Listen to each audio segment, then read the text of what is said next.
भी क्या होगा, परिवर्तन होगा। कोई दिक्कत नहीं। जो दो वर्ण आपस में मिलकर जो नए वर्ण का निर्माण हुआ है और उस वर्ण के माध्यम से जब कोई शब्द का रचना होता है वो शब्द आपका संधि कहलाता है। कोई दिक्कत नहीं। याद रहे, ध्यान दीजिए, मैंने कहा कि इसमें दो वर्ण आपस में मिलेगा। जब दो वर्ण आपस में मिलके जब कोई नए वर्ण का निर्माण करता है या जो वर्ण मिला है वही वर्ण मिलकर जब कोई शब्द का रचना करता है तो वह शब्द क्या कहलाएगा, क्या कहलाएगा। जब इसकी हम डिफाइन की बात करेंगे, जब इसकी परिभाषा बनाएंगे तब बोलेंगे यदि दो वर्णों के मिल से जो विकार उत्पन्न होता है उसे संधि कहते हैं। बोलो, यदि दो वर्णों के मिल से जो विकार उत्पन्न होता है उसे क्या कहते हैं, क्या कहते हैं। याद है, यहाँ पे अब इसकी जैसे समझो, यहाँ पे रहेगा विद्या, क्या रहेगा, विद्या, और प्लस रहेगा अर्थी, क्या बनेगा, क्या बनेगा, अब यहाँ रहेगा विद्या प्लस रहेगा आले, बताओ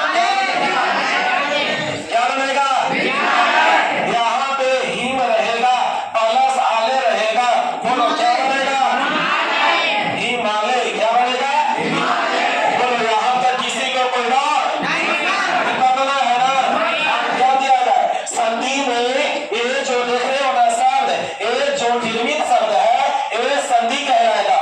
और विद्या प्लस अर्थी जो तुम देख रहे हो जिसको हम बॉक्स में बंद कर रहे हैं ये आपका, ध्यान देना, विद्या, ये विद्या प्लस अर्थी में जो हम बॉक्स बंद किए हैं ये बॉक्स आपका संधि विच्छेद है। क्या है, संधि विच्छेद। बोलो क्या है, संधि विच्छेद, संधि विच्छेद, क्या है, संधि विच्छेद। बोलो यहाँ तक किसी को कोई डाउट है, ध्यान दिया जाए। संधि विच्छेद का मतलब जो बने हुए शब्द है उसको खंडित कर देना, उसको अलग अलग कर देना संधि विच्छेद कहलाता है। फॉर एग्जाम्पल अभी आप सुना, विद्यार्थी को हम तोड़े तो क्या बना, विद्या प्लस, ये विद्या प्लस अर्थी क्या कहलाएगा, क्या कहलाएगा, ये विद्यार्थी जो बना हुआ शब्द है ये क्या कहलाएगा, क्या कहलाएगा। और यहाँ तक किसी को कोई डाउट नहीं। जब जब संधि बनेगा तब तक संधि में दो पद होगा। संधि में कितने पद, दो पद। संधि में कितने पद, दो पद। पहला होगा पूर्व पद, पहला पूर्व पद, दूसरा उत्तर पद, दूसरा उत्तर पद। पहला कौन पद, पूर्व पद, दूसरा उत्तर पद। याद रखना, पूर्व पद का अंतिम वर्ण, पूर्व पद का अंतिम वर्ण, पूर्व पद का अंतिम वर्ण एवं उत्तर पद के प्रथम वर्ण, एवं उत्तर पद के प्रथम के बीच में संधि होता है, के बीच में संधि होता है। कोई दिक्कत नहीं। संधि में कितने पद, दो पद। पहला पूर्व पद, दूसरा उत्तर पद। याद रहे, पूर्व का मतलब पहले, पूर्व का मतलब पहले, उत्तर का मतलब अंतिम, उत्तर का मतलब अंतिम। याद रहे, संधि में कितने, एक नोट पॉइंट होता है, कौन पॉइंट, नोट पॉइंट। कहता यदि पूर्व पद के अंतिम वर्ण, यदि पूर्व पद के एवं उत्तर पद के बीच में संधि होता है, के बीच में संधि होता है। जब भी संधि बनेगा कहाँ बनेगा, बीच में। कहाँ बनेगा, संधि जब भी बनेगा कहाँ बनेगा, कोई दिक्कत नहीं। देखो यहाँ पे विद्या प्लस अर्थी है, लिख दूं मैं यहाँ, बोलो ये विद्या प्लस अर्थी, विद्या प्लस अर्थी। अब बताओ संधि यानी विद्या प्लस अर्थी में यानी पहले विद्या है कि पहले अर्थी, विद्या। क्या है, विद्या। विद्या कौन पद, पूर्व पद, कौन पद, पूर्व पद। और अर्थी अंतिम बना है तो अंतिम पद वो कौन पद, कौन पद, जब जब तुम्हें संधि बनाने के लिए आए तो याद रखना यदि पूर्व पद के अंतिम वर्ण, बताओ पूर्व पद पहले विद्या है ना, विद्या का अंतिम वर्ण क्या है, क्या है, धा तो डोरो, आधा धा प्लस, आधा धा प्लस, आधा धा प्लस। बताओ इसका अंतिम वर्ण आधा धा किया क्या होगा, यहाँ पे आ लिखे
कौन पॉइंट? हमेशा याद रखना, यदि पूर्व पद के अंतिम वर्ण एवं उत्तर पद के प्रथम वर्ण के बीच में संधि होता है। अब बताओ हिम का अंतिम वर्ण क्या है? क्या है? माँ कठोर आधा माँ पड़ा। बताओ इसका अंतिम वर्ण आधा माँ क्या? क्या आपको यहाँ लिख दिए, यहाँ से आ खत्म हुआ। ही जस के माँ में से आ ले लिए तो यहाँ बचा क्या? क्या बचा? आधा माँ। और पहला साले उत्तर पद है, उत्तर पद के कौन वर्ण? प्रथम का मतलब पहला, प्रथम का मतलब तब आले का पहला वर्ण क्या है? क्या? तो यहाँ पे आ लिख दिया। बोलो आ प्लस आ बराबर क्या होगा? कोई दिक्कत? जो हुआ है उसको बीच में रखेंगे। अच्छा अब तुम मुझे बताओ छोटे, यानी आले में से आ ले लिए तो बताओ क्या बचेगा? क्या बचेगा? यहाँ खत्म ना? समझ में आ रहा छोटी? बोलो यहाँ पे लय जस के, बोलो ही जस के हमें आ मिलेगा। लय जस के क्या बन गया? क्या कोई दिक्कत? समझ में नहीं आया? बोलो किसी को डर नहीं बड़ी? नहीं ना? चलो अभी देखो, संधि का मतलब मेल, संधि का मतलब कोई दिक्कत? संधि में कितने वर्णों का मेल? इसमें क्या उत्पन्न होता है? क्या उत्पन्न? कोई दिक्कत? क्या कहलाएगा? विद्या प्लस अर्थी बराबर हिम प्लस अर्थी बराबर हिमालय बराबर, अरे हिम प्लस आले बराबर विद्या प्लस आले बराबर। बताओ संधि में कितने पद? पहला, दूसरा, पहला नोट पॉइंट पूर्व पद के कौन वर्ण और उत्तर पद के बीच में क्या होता है? संधि होता है। कोई दिक्कत? बीच में क्या होता है? कोई दिक्कत? समझ में आया? चलो ए विद्या प्लस अर्थी से विद्यार्थी कैसे बना, क्या तेरे को समझ में आया? हिमालय कैसे बना समझ में आ गया? इसी प्रकार से सभी शब्दों का निर्माण होता है। संधि कितने प्रकार के? संधि कितने प्रकार के? पहला स्वर संधि, पहला, दूसरा व्यंजक, दूसरा, और तीसरा विसर्ग, तीसरा। बताओ संधि कितने प्रकार के? पहला, दूसरा, तीसरा। बोलो यहाँ तक किसी को कोई और संधि को समझने में परेशानी है तो बोलो। नहीं ना? चलिए अब